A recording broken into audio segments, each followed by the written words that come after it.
Okay. So Kapil Sibal was also the one who was in the party of committing the corruption. Can you please go on to page number 40?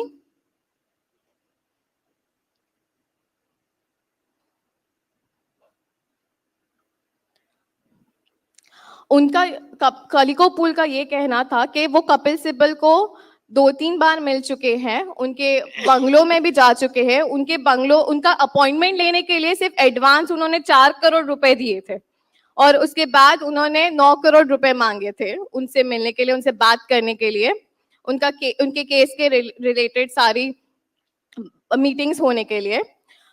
पर जब बाद में सोनिया गांधी कांग्रेस की president, उन्होंने कपिल सिब्बल को रिश्वत दी ये कहकर, ये कन्विंस करके कि आपको राज्यसभा में एक कुर्सी मिलेगी, you will be the MLA MP, you will be the MP, thank you, you will be the MP, and उस घूस के चक्कर में कपिल सिब्बल ने ब्राइब एक्सेप्ट कर दिया और सुप्रीम कोर्ट जजेस को उन्होंने ब्राइब ऑफर की।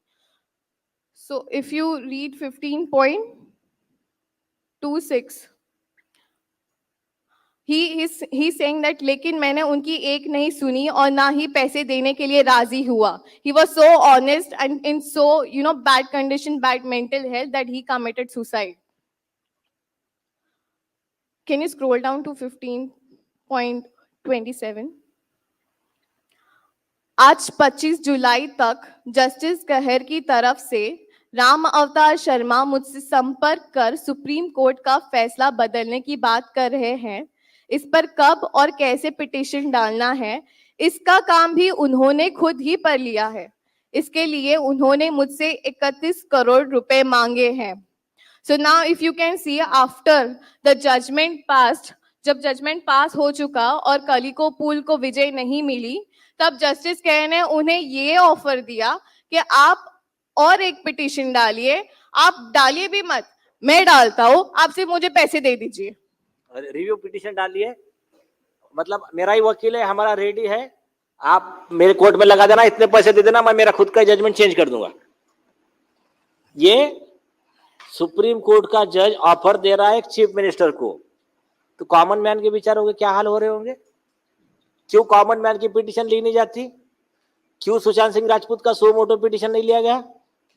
क्यों सहारा वालों का सो मोटो को कोर्ट कॉग्निजेंस नहीं ले रहा इतने 4000 सुसाइड का? इसका आंसर इसमें दिखाई देता है। बोलिए। अब 15.25 can you show me please? वह ये भी कह रहे हैं 13 जुलाई को उनका सुप्रीम कोर्ट का ऑर्डर आया है जो उनके खिलाफ था। वो ये कह रहे हैं कि 12 जुलाई रात 9 बजे तक उन्हें फोन कॉल्स आ रहे थे 9 करोड़ रुपए देने के लिए, ताकि उनका जो ऑर्डर है वो 1 महीने तक डिले हो जाए और अगर उनके हित में उनको फैसला रखना है तो वो और 77 करोड़ रुपीस उन्हें पहुंचा दे। पर उन्होंने एक भी नहीं मानी और उन्होंने ये भी कहा कि मुझे इसके अलावा अब और कोई अर्जी डालनी भी नहीं है। Looking at the corruption, looking at all the stages, he was so pissed and he was at the stage where he gave up and he suicide. इसमें उनके कुछ वर्ड मैंने पढ़ा और उसमें एक इस केस के जानकार व्यक्ति है, उन्होंने मुझे 2 बातें बताई थी। ऐसा कई बार होता है। करप्ट जज क्या करता है? एक ही केस है, फॉर एग्जाम्पल सुशांत सिंह राजपूत का मर्डर केस है, अगर जज करप्ट है और ये सब सबूत दिख रहे हैं, अब सपोज आरोपी से साठगांठ हो गई जैसा ये केस में हुआ, तो 2 टाइप के जजमेंट बनाए जाएंगे। एक जजमेंट आरोपी को कन्विक्शन का, एक जजमेंट घुमा फिरा के ये प्राइमा फेसी, ये लीगली एडमिनिस्ट्रेटिव नहीं, ये टेक्निकलिटी ऐसा था, घुमा फिरा के एक्विटल का आरोपी के पास में ऑफर, जैसा इसमें हुआ कि ऐसा जजमेंट है, देखो तुम्हारी जिंदगी खराब हो जाएगी, 100 करोड़ दे देना, तो ये वाला जजमेंट देंगे एक्विटल का, नहीं देंगे तो ये वाला जजमेंट देंगे। ये इसमें भी दिख रहा है। ऐसा ही एक जगत पटेल का केस है जिसमें आप जैसे ही एक एक्टिव व्यक्ति ने क्या किया था, आप शॉक हो जाओगे। उसने एक जज के, गुजरात के एक जज के चेंबर में कैमरा लगवाया। चपरासी को मैनेज किया, उसने बोला देख ये देशभक्ति का काम है, पुण्य का काम है, ये बहुत करप्शन कर रहा है। उसने वो राजी हो गया। रोज सवेरे कैमरा रखता, पूरा रिकॉर्डिंग होता, शाम को कैमरा वापस लाके देता, ये उसका रिकॉर्डिंग कर लेता, दूसरा उसमें कार्ड ऐड करके फिर से रिकॉर्डिंग रखता। 1 महीने का रिकॉर्डिंग, और वो लेकर चलेगा हाई कोर्ट में। बोले आपका एक मजिस्ट्रेट 1 महीने में 1 करोड़ कमा रहा है। कितना? 1 करोड़ एक मजिस्ट्रेट। कितने दिन में? 1 मंथ। कार्रवाई करो। अब अच्छे जजेस रहेंगे, चीफ जस्टिस रहेंगे तो तुरंत कार्रवाई करेंगे। करप्ट रहेंगे तो क्या करेंगे? टाइम पास करेंगे। लेकिन बाद में वो जो एक्टिविस्ट था उसने इस बात में रुका नहीं। जगत पटेल का रिपोर्टेड जजमेंट है, मैटर लगा के सीआईडी को ट्रांसफर करा के लिया। शुरू में इनको धमकी दी गई, तुम्हारे में कंटेम्प्ट कर देंगे। मुझे फोन किया उस व्यक्ति ने, एक इसी से कनेक्टेड और एक व्यक्ति। मैंने कहा उनको बोलो यस वेलकम, इश्यू करो कंटेम्प्ट। फिर बाद में हमने बोला चलो एविडेंस स्टार्ट करते हैं। कोर्ट ने केस क्लोज कर दिया। तो ये क्या है?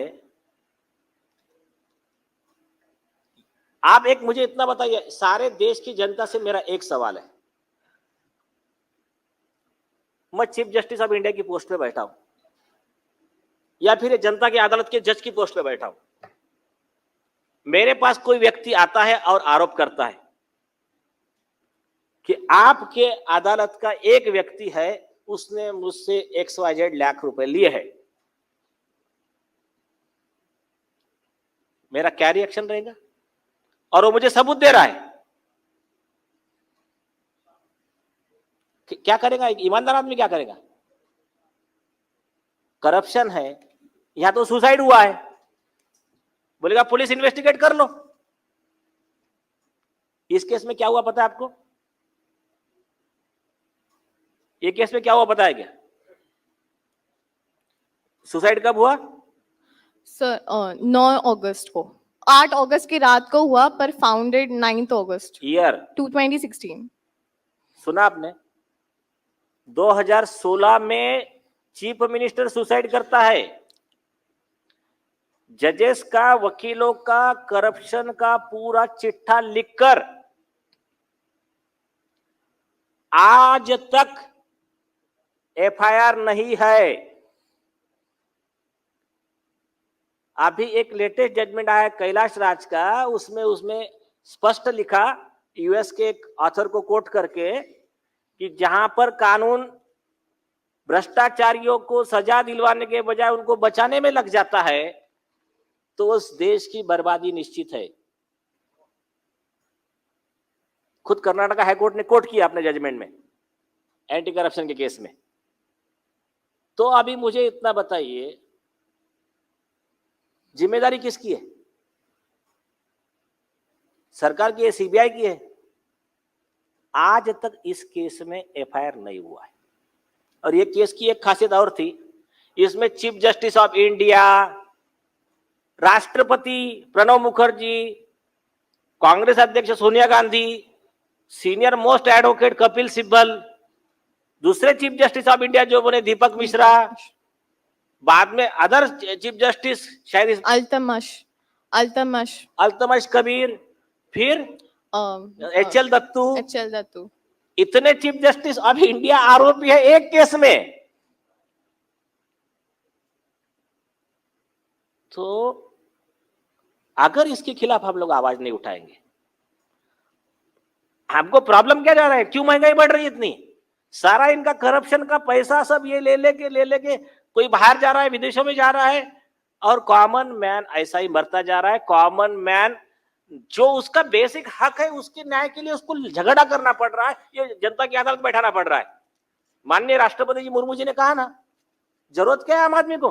प्रकाश पौरे जी ने कहा, अरे भाई ये ना अदालतें बढ़नी चाहिए, ना जेल बढ़नी चाहिए, ना हॉस्पिटल बढ़ने चाहिए, ना मेडिकल बढ़ने चाहिए। ये जब कम होंगे तब हम तरक्की पर है।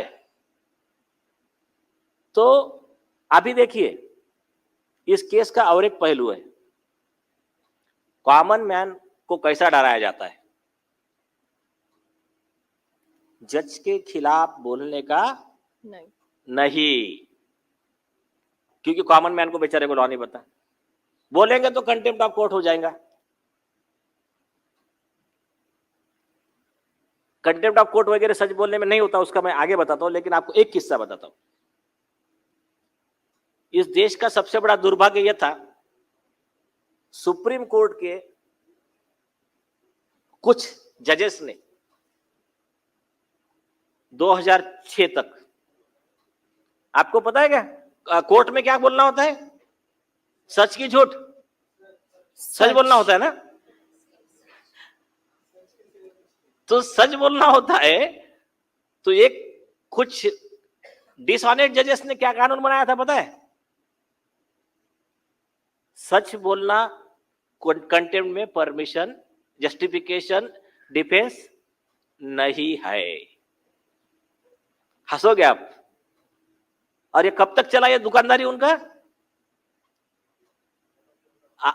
2006 तक। 2006 तक ऐसा ही बेवकूफ बनाया लोगों को। सच बोलना कंटेम्प्ट में डिफेंस नहीं हो सकता। मतलब उसको और सिंपल लैंग्वेज में बताता हूं मैं। आपने देखा जज डायस पे बैठा है, ओपन बोल रहा है, आप इतना पैसा दोगे तो मैं आपके फेवर में जजमेंट दूंगा, नहीं तो इनके फेवर में दूंगा। हम बोल नहीं सकते, क्यों? वो कंटेम्प्ट हो जाता है। ऐसी दुकानदारी चलाई इन्होंने। 2006 में भारत सरकार ने कानून लाया, ट्रूथ इज ए डिफेंस, मतलब लाना पड़ा। इससे ज्यादा हास्यास्पद बात क्या है कि कानून लाना पड़ा कि सच बोलने की परमिशन दी जाए।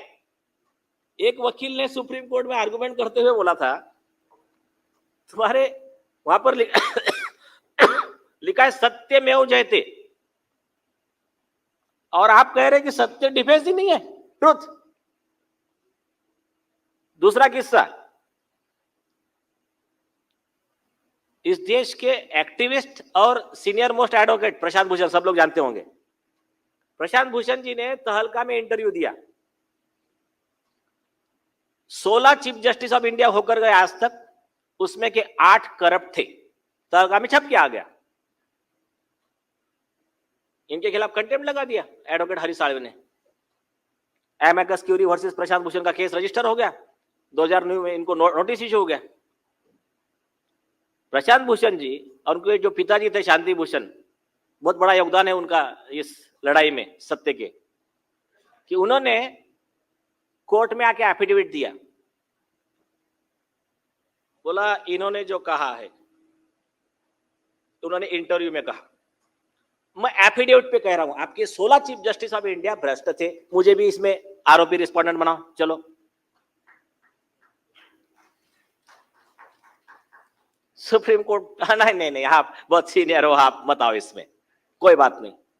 प्रशांत भूषण जी ने एफिडेविट दिया, मैंने बोला और ये प्रूफ है कि ये तुम्हारे 8 चीफ जस्टिस ऑफ इंडिया ऐसे ऐसे करप्शन के आरोपी है। तो 2009 से फिर केस बंद होके पड़ गया 2020 तक, 11 साल, डायरेक्ट डेट 11 साल की। फिर 10-11 साल के बाद में मैटर आया बोर्ड पे आया, तो बोले चलो करो। तब तक तो ये भी लॉ आ गया था, ट्रूथ एज ए डिफेंस। फिर सुप्रीम कोर्ट 3 लाइन की ऑर्डर पास करता, क्या? Restraint, more the power, more the restraint. Restraint is the power of the Supreme Court. And we accept the explanation given by Mr. Prashant Bhushan and we close the case. हो गया? अरे प्रशांत भूषण का reply जो था वो case close करने के लिए था क्या? वो रिप्लाई था इंक्वायरी करो, अगर मैं गलत हूं तो मुझ पे कार्रवाई करो, मैं एफिडेविट पे दे रहा हूं, और जज गलत है तो जज के खिलाफ कार्रवाई करो। तो इसको अगर ये एक किस्सा हो गया, उनका केस क्लोज हो गया। अगर कलिखो फूल जी के सुसाइड नोट को हम अगर, हमारे राहत इंदौरी जी का शेयर है शायद, 2 लाइन में अगर इसको बयान करें, कोर्ट है सच के लिए, लेकिन ऐसे केसेस में क्या होता है पता है? झूठ ने कहा झूठ से, वो जो करप्ट जज है वो जज झूठा, जो वकील उसको मिला हुआ है वो वकील झूठा। तो झूठ ने कहा झूठ से, सच बोलो। महफिल सजी है झूठ की कि सच बोलो।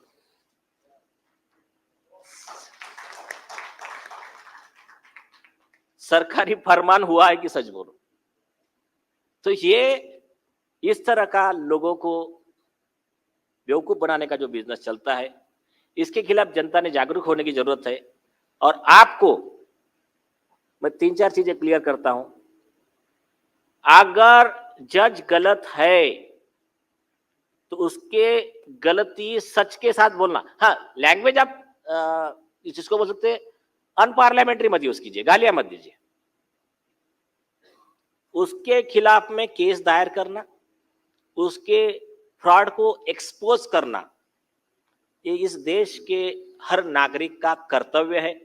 ऐसा बहुत सुंदर जजमेंट आर्टिकल 51A(H) में संविधान के, ये हर नागरिक का कर्तव्य, ऐसा बहुत सुंदर जजमेंट सुप्रीम कोर्ट के ऑनरेबल जस्टिस GS सिंघवी और जस्टिस AK गांगुली साहब ने 2010 में इनडायरेक्ट टैक्स प्रैक्टिशनर एसोसिएशन के केस में दिया है।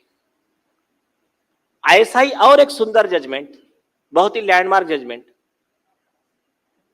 Honourable justice Delhi high court के धिंगरा साहब ने अनिरुद्ध बहल के केस में दिया है। जो मनमोहन सिंह को जो ये हुआ था, सांसद कम पड़ रहे थे तो खासदार की खरीद फरोख्त हुई थी, अमर सिंह वाला वगैरह जो विषय था, वो वाले विषय में जिन्होंने स्टिंग ऑपरेशन किया था उनको CBI पुलिस आरोपी बनाने लग गई।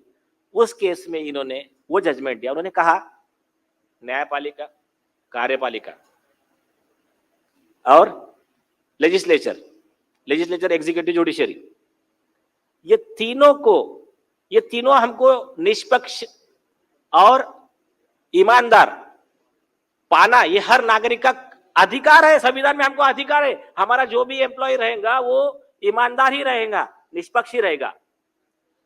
और उस अधिकार को पाने के लिए आम आदमी जो उसको अवेलेबल मोड्स है, जैसा मिले जहां मिले, वो करप्शन को एक्सपोज करे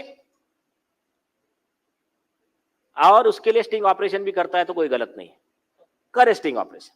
ये अनिरुद्ध बहल में कहा, उसमें चाणक्य को कोट भी किया अर्थशास्त्र का। उसके बाद में एक कॉन्स्टिट्यूशन बेंच है जस्टिस कृष्णा अय्यर का, उसमें भी ये बातें बहुत अच्छी तरह से बताई गई कि कोई जज के खिलाफ अगर कोई व्यक्ति कंप्लेंट करता है तो उसको कंटेम्प्ट की धमकी नहीं देने की। तो ये ऐसे कई जजमेंट्स है। और लेटेस्ट अगर जजमेंट है जो लोगों को डर लगता है कंटेम्प्ट का, उनके लिए सबसे अच्छा जजमेंट है संविधान पीठ का सुब्रमण्यम स्वामी वर्सेस अरुण शौरी। उसमें सुप्रीम कोर्ट ने कहा वो जज का काम करना उस पर प्रभावित हो चाहे कुछ हो, कुछ फर्क नहीं पड़ता। अगर जज ने करप्शन किया है, गलत काम किया है, उसके सबूत है तो उसको बाहर लाना ये जनता के हित में है और ये कोई कंटेम्प्ट का गुनाह नहीं हो सकता है।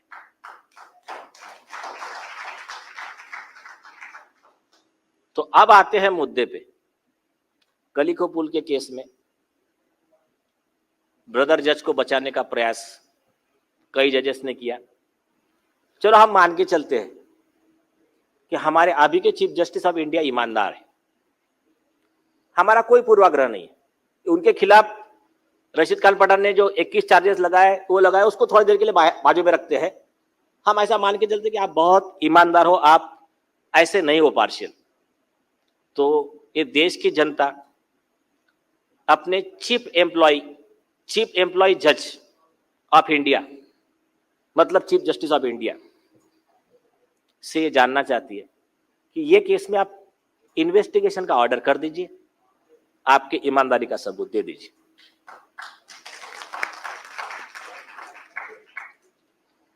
और नहीं तो हमारे पास हमारे रास्ते खुले हैं। कोई हम भी पावरलेस नहीं है, हमारे पास भी अधिकार है, हमारे पास भी प्रोविजन है। मेरे ख्याल से इस विषय में हम अपना रिटर्न कम्युनिकेशन माननीय राष्ट्रपति और माननीय चीफ जस्टिस ऑफ इंडिया को करेंगे। एक्शन नहीं होता है तो हम इसमें अभी लीगल रीट वगैरह फाइल करने का प्रोसीडिंग स्टार्ट करेंगे। ये आज हम इसमें निर्णय लेते हैं।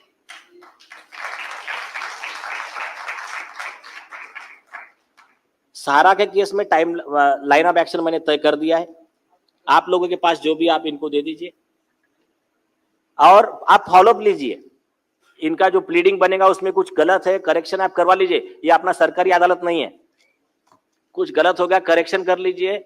आपका मैटर नोटिस जाएगा सहारा को, सेबी को, सबको, और आपके अधिकारों के लिए उचित जो भी होगा उसका पूरा समीक्षा करके पूरा रिपोर्ट सबमिट होगा हमारे पास।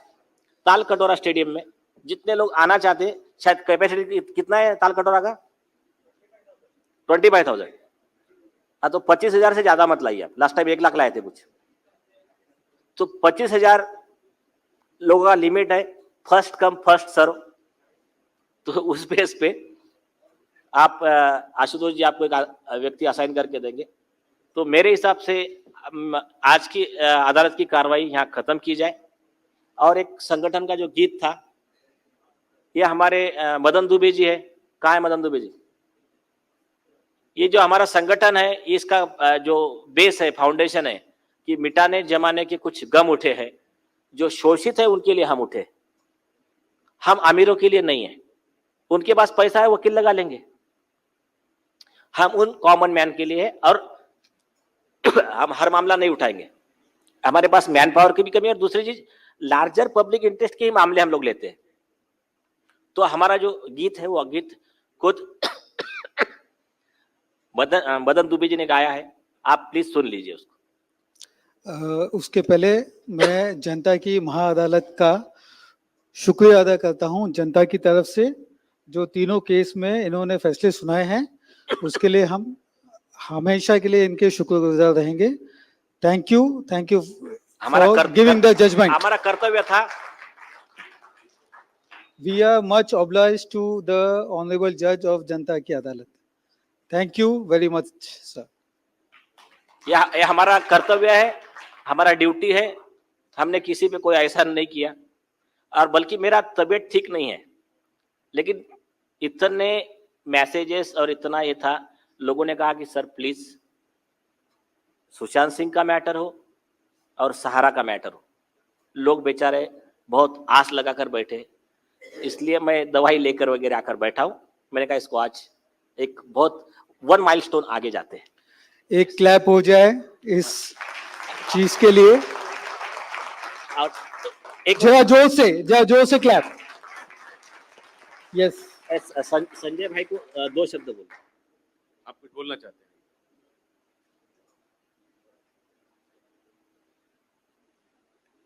हैं? मेरे सहकारी, मेरी आवाज आ रही है? आ रही है। आपने क्लैपिंग तो बहुत लोगों से ले ली, लेकिन इतनी छोटी क्लैपिंग हमारे जज साहब के लिए नहीं है। मराठी में एक कहावत है, मैं बाद में हिंदी करूंगा, कि नदी का जो प्रवाह होता है वो प्रवाह में 99% लोग बह जाते हैं। एक ऐसा शेर वहां बैठा है जो नदी के बहाव के विरुद्ध भी तैरता है और फिर भी नदी के साथ रहता है। तो इसलिए हमारे जज साहब को एक,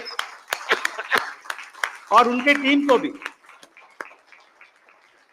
मैं इसलिए भी ये बोल रहा हूं कि मैं वो पीड़ित व्यक्ति हूं जिसके 2018 से 2 करोड़ के केस प्रलंबित है। 2 करोड़ मेरे लोगों ने डुबाए हैं। 138 5 वर्ष हो गए, जबकि माननीय न्यायालय बोलता है 138 केस 6 महीने में निकलना चाहिए। और फिर भी मैं यहाँ खड़ा हूँ, और इसलिए खड़ा हूँ कि आज भी समाज में सुरेश चौहान के, राजीव दीक्षित और ओझा साहब जैसे शेर है, मैं उनके साथ काम करने के लिए सदैव तत्पर हूँ। धन्यवाद। इस तीनों केस में मैं अपनी प्रोसिक्यूशन की टीम का भी बहुत धन्यवाद करता हूँ। Please stand up everybody and a nice clap for my prosecution team who has prepared all the 3 cases with research over the months पूरा समय इन्होंने दिया और आज जनता की महाअदालत में जनता की तरफ से ये तीनों केस पुख्ता सबूतों के साथ पेश किए, जिसकी वजह से आज हम एक नतीजे पे पहुंचे हैं जिसमें आगे की कार्रवाई शुरू होगी। Thank you my prosecution team very much. और उन सभी का धन्यवाद जो प्रत्यक्ष अप्रत्यक्ष रूप से जुड़े हुए हैं, जिसको हम कह सकते हैं कि हमारा भी एक गिलहरी प्रयास है, जिन्होंने डायरेक्टली इनडायरेक्टली इस केस को आगे बढ़ने के लिए सपोर्ट किया है। जो यहाँ पर आए हैं हमारे, आपका नाम? दिनेश जी, दीपाली जी और काफी सारे लोग हैं सारा के लिए जो इन्होंने सबूत पेश किए। एक कड़ी मेहनत इन्होंने की है ताकि जो अन्याय हुआ है उस अन्याय के खिलाफ आवाज उठा सके। जनता की महाअदालत के थ्रू हमने इनको आगे बढ़ाने का प्रयास किया है। Thank you very much everybody.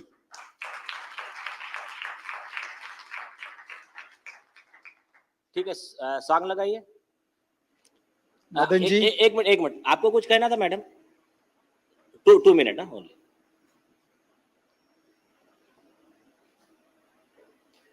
नमस्कार। मैं आपसे परमिशन ले रही हूँ कि मैं भी शामिल होना चाहती हूँ इस टीम में। मैं एडवोकेट हूँ सुप्रीम कोर्ट में। If you give permission to me. अच्छा, तो वेलकम, यू आर वेलकम। जो भी अपना योगदान देना चाहता है जनता की महाअदालत में, सभी के लिए वेलकम है। प्लीज कम आइट। और एक बात, सारा देश एक बार जरा अवेकन इंडिया मूवमेंट की वेबसाइट पे भी चले जाएंगे ना, तो आपको पता चलेगा कि पूरे दुनिया भर में पूरे मानव जाति के लिए क्या काम हुआ है। मुझे ज्यादा बोलने की जरूरत नहीं, एक बार आप अवेकन इंडिया मूवमेंट का वेबसाइट भी देख लीजिए।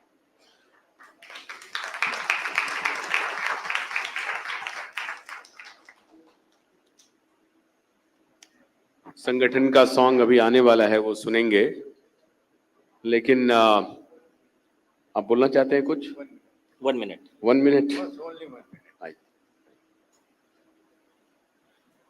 मेरा नाम MP सिंह, एडवोकेट। मैं सुप्रीम कोर्ट में वकालत करता हूं। और ये जो मुहिम सिटीजन कोर्ट ऑफ इंडिया, जनता की महाअदालत, शायद मैं ये सोच रहा था, जो रियल बात, ट्रुथ, दिल की बात, जनता की महाअदालत कोई सेमिनार कुछ इस टाइप का हुआ। जब मैसेज आया, हमारे मित्रों ने बताया, तो मैंने कहा जाना चाहिए। जनता की महाअदालत ये क्या है? लेकिन यहां आकर के जो चीज मुझे एक नया, एक मार्गदर्शन, एनलाइटनमेंट मिला, वो मैं अपने हृदय से बयान नहीं कर सकता, क्योंकि supreme court is the apex court of the country. इसके ऊपर कोई न्याय का मंदिर नहीं है, लेकिन अगर वो भी ठीक कार्य ना करे, उसके ऊपर अंकुश लगाना, ये मेरी समझ में, हो सकता मैं गलत हो सकता हूं, मुझे इतना ज्ञान नहीं है, लेकिन ये वर्ल्ड रिकॉर्ड होगा। किसी भी कंट्री में आज तक ये यूनिक चीज है, यूनिक मुहिम उठाई गई। जिन लोगों के द्वारा उठाई गई है, मैं उनका अपने हृदय से बहुत बहुत धन्यवाद देता हूं। और जिन लोगों ने बहुत कार्य किया है, हमारे जूनियर्स तो सर के हैं, माय लॉर्ड के, लेकिन हमारे भी जूनियर्स हैं, चूंकि हमारे कुलीग हैं, तो इनकी मेहनत और लगन जो मैंने देखी, जो हेजिटेशन नहीं है, वो इनको आगे बढ़ाएगा। और ये गर्व से कहेंगे कि हम ओझा साहब के चैम्बर से हैं, अग्रवाल साहब से अटैच हैं। सर जी, हमारी टीम जो है ना प्रोसिक्यूशन की, वो पावरफुल प्रोसिक्यूशन टीम है, किसी से नहीं डरती। नहीं, ठीक है, होना भी चाहिए। क्योंकि मेरे सामने भी एमाइकस का एक मैटर आया सुप्रीम कोर्ट में, और भी कई मैटर्स आए। एक आया Haru Ghosh versus state of West Bengal 2009। उस व्यक्ति ने 2 मर्डर किए थे, मां और बेटे का। बेटे को गले से वो दबा करके और उसके ब्लीडिंग भी आ गई थी। उसका 140 पेज का जजमेंट था ट्रायल कोर्ट का, और हाई कोर्ट का भी मेरी समझ में 60-70 पेज का था। जब मैं उसको पढ़ रहा था, फांसी का मेरे जीवन में सबसे पहला केस वही था, तो एमाइकस था, तो इसलिए मैंने सोचा मेरा धर्म है कि इसकी रक्षा करना। लेकिन जब मैं उसको पढ़ रहा था तो मेरी आत्मा कांप गई थी कि एक 12 साल के छोटे से बच्चे को उसके गला पकड़ के और उसके मुंह से ब्लीडिंग और उसके प्राण को कितना कष्ट हुआ होगा शरीर को, उसकी कल्पना नहीं हो सकती। हालांकि मैं माइकस था, उस व्यक्ति को उसकी फांसी भी स्टे हुई भंडारी साहब की कोर्ट से। अब तो इंटरनेशनल कोर्ट के जस्टिस हैं, और उसकी फांसी भी आगे नहीं हुई, स्टे भी कराई और फाइनल भी हो गया जजमेंट। उसको आजीवन कारावास हुआ। इसको मैं सफलता नहीं मानता, क्योंकि वो, अब तो मैं उस केस से अलग हूं, उसको भी फांसी ही होनी थी, होनी चाहिए थी। लेकिन कुछ सरकमस्टांसेस ऐसे होते हैं, जैसा कि ये हमारे सहारा वाले केसेस में अपने पैसे दिए, तो नेचुरली गुस्सा जाहिर है, गुस्सा आएगा व्यक्ति को। उसी प्रकार हारू घोष के मामले में उसने बहुत ऐसे सरकमस्टांसेस थे कि उसको शर्माएदार लोगों के द्वारा, गांव के लोगों के द्वारा उसको लीकर के केस में फंसाया गया, और फंसाने के बाद उसने मर्डर तो किया, नो डाउट। तो व्यक्ति अपराधी कोई नहीं होता। कोई, जैसा कि ओझा साहब ने बताया, मेरे को गुस्सा आता है, या औरों को भी गुस्सा, सबको आता है, आना भी चाहिए, नेचुरल। लेकिन कोई कंट्रोल करके कोई कागज पे उतार देता है, कोई किसी, और उसका तरीका, जो प्रोसीजर है उस हिसाब से, हम लोग एडवोकेट हैं तो हम लोग उसके हिसाब से, जो कम पढ़े लिखा ऑल ऑफ सडन अगर वो सोच नहीं सकता, जैसे ऑल ऑफ सडन कोई भी इंसिडेंट होता है तो उसका बेनिफिट ऑफ डाउट मिलता है शायद। तो ये जो मुहिम उठाई गई, तो मुझे बहुत, ये चीज मुझे भी अच्छी